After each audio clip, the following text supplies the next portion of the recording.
Good morning, good morning, good morning. I have some corn seeds. These are what they called glass corn.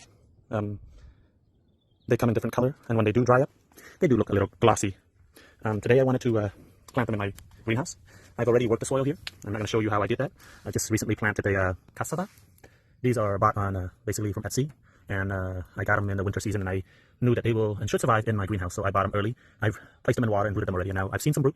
I decided to go ahead and give it a try. This is my first time growing them. In the past, they were not successful, but I'm going to give it a try again in different time or different method here. I've worked the soil already, and I have my seed, so simply I'm going to go ahead and make some pot some hole in the ground here in some sort of arrangement or not. We'll see how I feel, but simply it will just be, oh, this is a lemongrass here.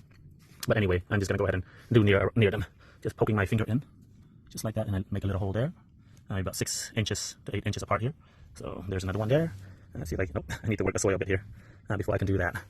Again, another 6 to 8 inches, 6 to 8 inches. So just for demonstration purpose here, I'm going to go ahead and take my corn seed that I've already pre-soaked, I would say about maybe maybe 12 hours ago in the evening yesterday, and now it's about roughly noon or close to noon.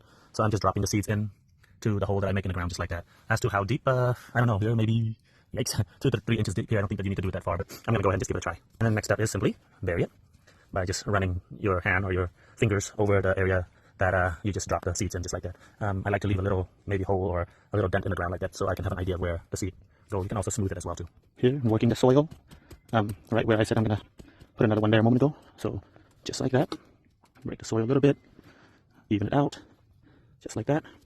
Maybe throw in some additional soil that I got from somewhere else, just kind of even it out like that. And it won't hurt to add more.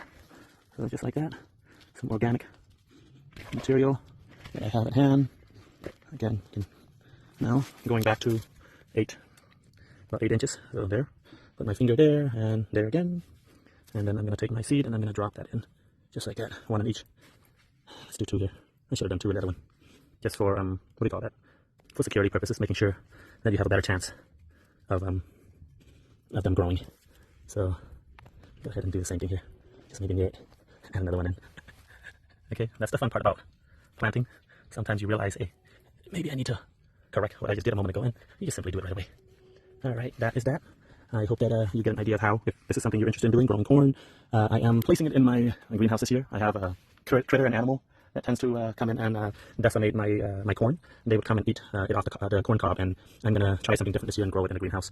You don't really need extra heat here in the greenhouse. It will grow outside of the greenhouse, but like I said, my thing is to try to protect my corn and see if this will work. It's more of an experimental rather than really growing for the corn or anything like that. But again, I enjoy gardening, and I hope this will help those of you who might be interested in growing these things as well.